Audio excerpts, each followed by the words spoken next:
गद क्यों करार दिया जाता है, इस ताल्लुक से उन्होंने वजाहत पेश की। फिलहाल आगे बढ़ेंगे, दूसरी बड़ी खबर का रुख कर लेते हैं जो कि मेरठ से आ रही है। इस वक्त की बड़ी खबर आपको मेरठ से दे रहे हैं, जहां पर ईद उल अजहा में ऊंट की कुर्बानी को लेकर बड़ा फैसला किया गया है। मेरठ में ऊंट की कुर्बानी पर पाबंदी आयद कर दी गई है। एसएसपी मेरठ के हवाले से बड़ी खबर है, ईद उल अजहा पर मेरठ में ऊंट की कुर्बानी नहीं होगी। तो इस वक्त की बड़ी खबर उत्तर प्रदेश के मेरठ से दे रहे हैं। मेरठ में ऊंट की कुर्बानी पर पाबंदी आयद कर दी गई है। एसएसपी मेरठ ने इस पूरे वाकये की इत्तला दी है। ईद उल अजहा पर मेरठ में ऊंट की कुर्बानी नहीं होगी। आपको बताते हुए चलें कि मेरठ में पहले से ही ईद उल अजहा को लेकर 144 दफा नाफिज है। इस हवाले से मजीद अपडेट हासिल करेंगे, रुख करेंगे मेरठ का। हमारे साथ हमारे नुमाइंदे तंजीर अंसार जुड़ रहे हैं। तंजीर अंसार, इस हवाले से मजीद तफसीलात।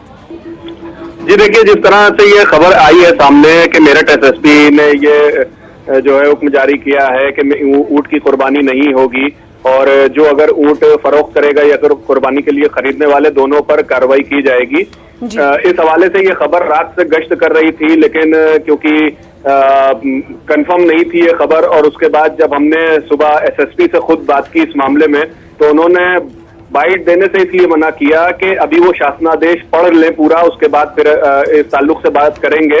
और जब हमने पूछा कि क्या ऊंट की कुर्बानी पर इस तरह से जो है पाबंदी लगाई गई है और कार्रवाई की बात की गई है, तो उन्होंने बात को टालने की कोशिश की। उन्होंने मना भी नहीं किया और इस मामले में बाइट भी नहीं दी। उन्होंने कहा कि शासनादेश पहले पढ़ लिया जाएगा और उसके बाद इस हवाले से जो है जानकारी दी जाएगी। लेकिन जिस तरह से खबर आ रही है, ये कहा जा रहा है कि ऊंट को लेकर कोई ना कोई ये बात प्रशासन की तरफ से जारी किया गया है, इस तरह का शासनादेश, और ये जिला इंतजामिया को और पुलिस इंतजामिया को इस बात की खबर है और इसी के बाद ये सारा मामला उठा है। और इस पे जो है पुलिस ने इस तरह का बयान जो है वो जारी किया है।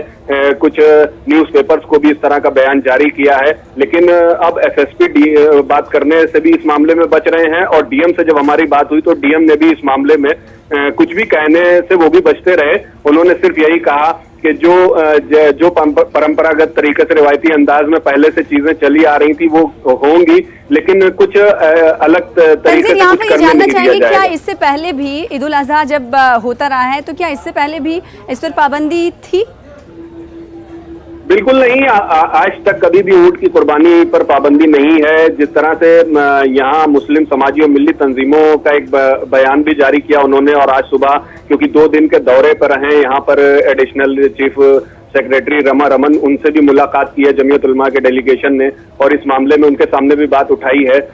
तो पहले कभी भी इस तरह की पाबंदी नहीं रही। जो भी जानवरों पर कुर्बानी जायज है उन पर कुर्बानी होती है। जो ममनुआ जानवर हैं उसकी कुर्बानी खुद ही मुस्लिम समाज नहीं करता है। और जिस तरह से गाय को लेकर कुर्बानी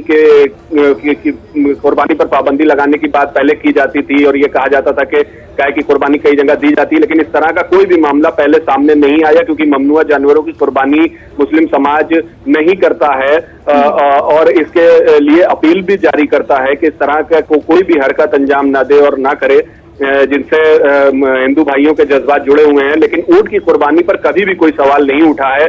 लेकिन इस तरह का जब बयान और इस तरह की खबरें जब आ रही हैं तो एक नया इसको लेकर तनाज़ा पैदा हो गया है। वहीं मुस्लिम समाजी और मिल्ली तंजीमों के जिम्मेदारान का कहना है कि इससे ये मतलब ये जबरदस्ती है एक तरह से कि जिन जानवरों पर कुर्बानी जायज है। मिल्ली तंजीमों की जानिब से इस पर तशवीश का इजहार किया गया है, तो क्या मिल्ली तंजीमें जाके इंतजामिया से मुलाकात करने वाली इस हवाले से? जी बिल्कुल, सुबह ही जाके जमीयत उलमा के जो यहाँ के शहर के सदर हैं उन्होंने जाके एडिशनल चीफ सेक्रेटरी से मुलाकात की है। वो 2 दिन के मेरठ दौरे पे हैं और तमाम इंतजामात का और तरक्याती कामों का जायजा लेने के लिए यहाँ पर आए हुए हैं। तो इस सिलसिले में भी उनसे बात की है। जब रात से ये इस तरह की खबरें जो है गश्त करने लगी तो इस चीजों को लेके उन्होंने बात की है और अपना मेमोरेंडम भी उनको पेश किया है। और अभी ये उम्मीद की जा रही है कि और भी डेलीगेशन और मुस्लिम समाजी और मिली जिम्मेदारान इस मामले में डीएम और एसएसपी से भी बात करेंगे। ठीक है, इस फैसले के बाद इंतजामिया की इस पाबंदी के बाद मिली तंजीमों तशवीश का इजहार किया है और इस हवाले से कई वक्त मुलाकात भी करेगा। बेहद शुक्रिया तंजीर अंसार हमारे साथ जुड़ने के लिए और इस हवाले से मजीद तफसीलात फराहम करने के लिए। फिलहाल आगे बढ़े।